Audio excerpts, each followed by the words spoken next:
ఉచిత IVF IUI consultation, ఉచిత ultrasound scan. 49 అంటే సంతానం, 49 అంటే సంతోషం. ఎన్డీఏలో ఆ రోజు ప్రత్యేక హోదా ఇవ్వలేదని ఎన్డీఏ నుంచి బయటకు వచ్చాము. ఆ నినాదంతోనే బయటకు వచ్చాము. ఇప్పుడు ప్రత్యేక హోదా ఇవ్వలేదని ఆయన చెప్పాడు, అది చాలా రాంగ్. అది ప్రత్యేక హోదా బదులు ప్రత్యేక ప్యాకేజ్ తీసుకుంది ఆయనేగా. ప్రత్యేక ప్యాకేజీ ఆ రోజు అర్ధరాత్రి ప్రకటించారు కదా. ప్రత్యేక హోదా బదులు ప్రత్యేక ప్యాకేజ్ ఇస్తున్నారు, మాకు సమ్మతమైందని తీసుకున్నారు. తర్వాత కొన్నాళ్ళు ఉన్నారు కూడా, అదేం కాదు, వేరే కారణాలతో వాళ్ళు బయటికి వెళ్ళారు. వైసీపీకి అనుకూలంగా ఉన్నారని బయటికి వెళ్ళారు, అంతే తప్ప అది ఉట్టి పోవటం అదేం కాదు, ఉట్టిది. లాస్ట్ టైం ఏమో ఇట్లా అంటున్నారు, ఇప్పుడేమో మళ్ళీ బీజేపీని పొగుడుతున్నారు. అది బీజేపీ దగ్గర అవ్వాలని చూస్తున్నారు కదా. బీజేపీ సహకారం కావాలని కోరుకుంటున్నారు కాబట్టి వాళ్ళకి దగ్గర అవ్వాలి కాబట్టి వాళ్ళు పొగుడుతారు, కామనే కదా. వాళ్ళ సన్నిహితం కోరుకుంటున్నారు కదా.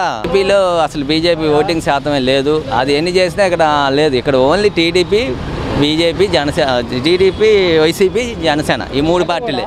ఇక్కడ నేషనల్ స్థాయిలో కాంగ్రెస్, బీజేపీ ఎప్పటికీ ఒక 20 సంవత్సరాల వరకు పుంజుకునే అవకాశం లేదు. లేదు, మనకి ఇక్కడ మొత్తం ఫస్ట్ నుంచి మనకి ప్రాంతీయ పార్టీల ప్రభావం, మన ఆంధ్రాలో ప్రాంతీయ పార్టీల ప్రభావం. అంతకుముందు కాంగ్రెస్ ఉండేది. కాంగ్రెస్ రాజశేఖర రెడ్డి గారు చనిపోయింది కాబట్టి అది వైసీపీగా మారిపోయింది. బీజేపీ ఇప్పుడు కాదు, ఎప్పుడు లేదు మన ఆంధ్రాలో. దాదాపు 30 సంవత్సరాల నుంచి ఎప్పుడు లేదు. దానికి ఇక్కడ గ్లామర్ లేదు ఆ పార్టీకి. నువ్వు ఎన్ని పథకాలు చేసి ఎన్ని చేసినా ఇక్కడ పుంజుకునే అవకాశం లేదు. వాళ్ళ వల్ల ఉపయోగం ఏంటంటే కేంద్ర ప్రభుత్వ సపోర్ట్ కోసం వీళ్ళు ఓన్లీ పాకులాడతారు తప్ప వాళ్ళ ఓటింగ్ వల్ల వీళ్ళు గెలుద్దామని ఎవరు. చంద్రబాబు నాయుడు ఎన్నోసార్లు అన్నారు కదా, మీకు 1% ఓటింగ్ లేదని. కాదే కేంద్ర ప్రభుత్వ నిధులు కానీ వాళ్ళ సహకారం కానీ ఈడీ కేసులు అవి ఉంటాయి కదా, దాని గురించి సపోర్ట్ కోసమే బీజేపీ సపోర్ట్ అడుగుతారు ఎవరైనా. అంతేగాని ప్రజాక్షేత్రంలో వాళ్ళ వల్ల ఉపయోగం లేదు. వాళ్ళ వల్ల ఓటింగ్ ఏమీ లేదు. వాళ్ళు కలిసిన ఒకటి కలవపోయిన ఒకటి. అదే వాళ్ళిద్దరు కలిసి పోటీ చేస్తే వైసీపీ కొన్ని సీట్లు తగ్గే ప్రమాదం ఉంది, కానీ గవర్నమెంట్ పడిపోయే ప్రమాదం అయితే లేదు. కొన్ని సీట్లు వాళ్ళకి పెరుగుతాయి. బీజేపీ గెలిస్తే ఎందుకని? బీజేపీ గెలిస్తే బలం చేకూరుతుంది. బీజేపీ వల్ల ఏం లేదు అసలు. వాళ్ళకేముంది 1% ఓటింగ్ కూడా లేదు, వాళ్ళ వల్ల ఉపయోగం లేదు. కేంద్ర ప్రభుత్వం సహాయ సహకారాలు ఉంటాయని తప్ప వాళ్ళకి మన ఆంధ్రాలో 1% కూడా ఓటింగ్ లేదు. బీజేపీ జనసేన కలడం వల్ల ఉపయోగమే లేదు. నిన్న ఢిల్లీ పర్యటన చేశారు చంద్రబాబు గారు. హోదా గురించి బయటకు వచ్చారన్న చంద్రబాబు ఇంతకుముందు కృష్ణా జలాల గురించి వీటి గురించి ఎందుకు మాట్లాడలేకపోయాడంటారు? ఇప్పుడు తెలంగాణ నుంచి వచ్చి అంటే ఈ పాయింట్ రేజ్ చేస్తా అంటే ప్రత్యేక హోదాని మన ఆంధ్రాలో కొద్ది సానుభూతి కదా, సెంటిమెంట్ కదా, ఆ పాయింట్ రేజ్ చేస్తున్నాడు ఆయన.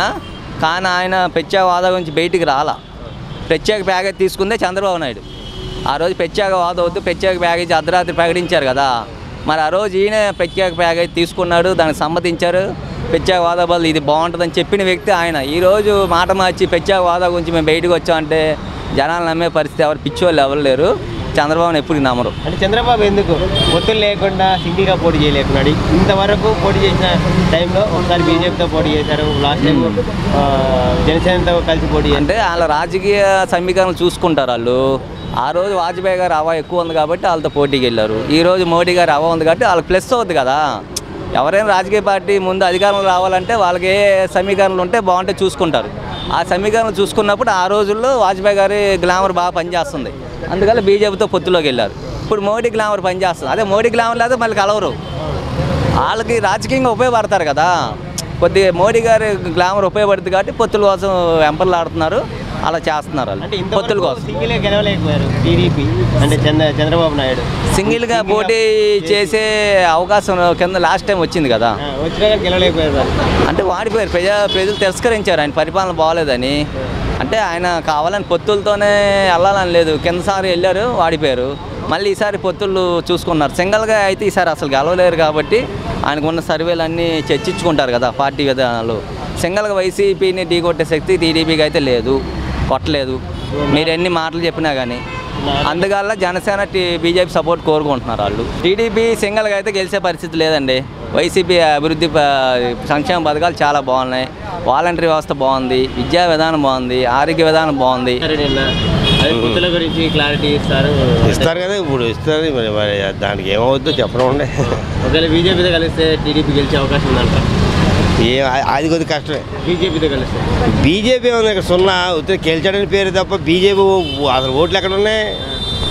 వాళ్ళు ఏదో జెండాలు తగిలించుకుంటున్నాయి తప్ప వాళ్ళకి అసలు ఓట్లు ఉన్నాయి మనకి ఆంధ్రాలో. ఏదో వాళ్ళకి 1% కూడా లేదు. ఇంకా పవన్ కళ్యాణ్ కన్నా 5%, 6% అని ఉంది ఇదివరకు. వీళ్ళకి అది కూడా లేదు. ఏదో బీజేపీ ఉందని బతికించుకుంటాక ఏదో ఓ పక్కన నుంచుంటారు తప్ప వాళ్ళకి ఇక్కడ ఓటింగ్ లేదు, ఎవడేయడు. పవన్ కళ్యాణ్కి చంద్రబాబు ఛాన్స్ ఇవ్వాలంట. అసలు చంద్రబాబు 40 ఏళ్ళ ఇండస్ట్రీ చూసాం కదన్నా, ఇంకెక్కడ చూస్తాం పద్దాక. ఇప్పుడు కట్టుకున్న చీర సాయంత్రానికి కట్టుకోవడానికి ఇష్టపడట్లేదు ఆడవాళ్ళు. ఇప్పుడు కట్టుకున్న చీర సాయంత్రానికి కట్టుకోవడానికి ఇష్టపడట్లేదు. అలాంటిది 40 సంవత్సరాలు చూసినోడిని ఇంకా ఎలా ఎంచుకుంటారు? ఒక మాట మీద నికరం లేనివాడికి ఎలా ఓటేస్తారు? అర్థమైందా? 2024లో నేనే గెలుస్తాను అంటున్నాడు. గెలిచాడు సీఎం అభ్యర్థి నువ్వు కాదుగా. పక్కాగా నేనే సీఎం అభ్యర్థిని, టీడీపీతో పొత్తు పెట్టుకున్న నేనే అభ్యర్థిని అని అంటే ఆయన కొద్ది గొప్ప ఏళ్ళ కాళ్ళు ఓట్లు వేసేవాళ్ళు. నేను చంద్రబాబు నాయుడుకి పొత్తు, చంద్రబాబు నాయుడు ముఖ్యమంత్రి అవ్వాలి, నేనే రేపు అధికారాన్ని తీసుకొస్తానంటే అసలు జనాలు పిచ్చోళ్ళ ఆ మాటలకి. ఏదైనా మాట్లాడే మాట తీరును బట్టి కరెక్ట్గా ఉండాలి. నేను సీఎం అభ్యర్థిగా పోటీ చేస్తున్నా, నేను వస్తే ప్రజలకు మంచి సేవ అందిస్తా అని అన్నావు అనుకో, సరే. వీళ్ళు నలుగురు పొత్తు పెట్టుకొని వచ్చి సీఎం అభ్యర్థిగా గెలిచిన ప్రజాసేవ చేయడానికే కదా.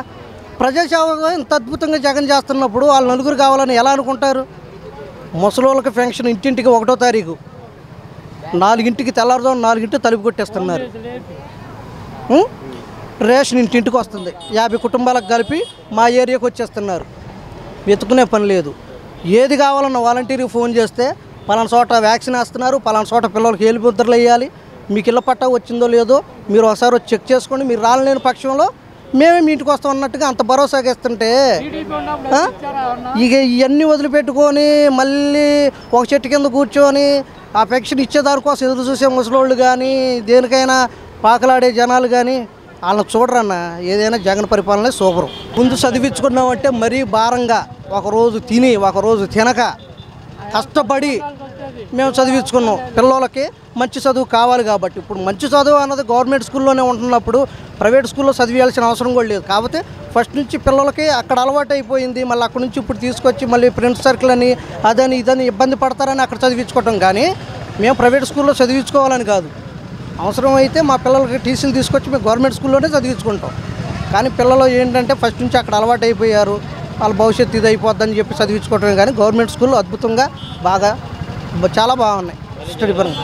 మళ్ళీ జగన్ పక్క 175 అన్నాడు, 175 పక్క బాగానే ఉంది.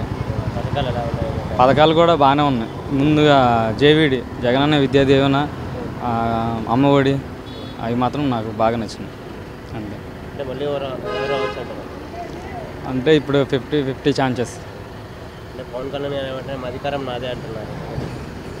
పవన్ కళ్యాణ్ గారు కుర్రోళ్ళ ఫ్యాన్సే ఎక్కువ, ఓటింగ్ కుర్రోళ్ళదే ఎక్కువ, పెద్దవాళ్ళది అయితే ఏమీ లేదు. ఈసారి గట్టి టఫ్ పోటీ ఉంటుంది.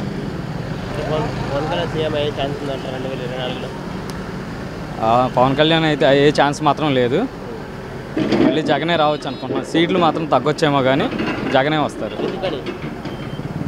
అదే 175 అంటున్నారు కదా, 175 అయితే రావు. ప్రభుత్వం మాత్రం లీడ్ చేస్తారు.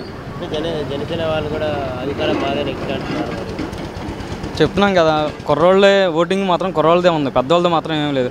అదంటే ఏపీ మొత్తం కుర్రోళ్ళే లేరు కదా.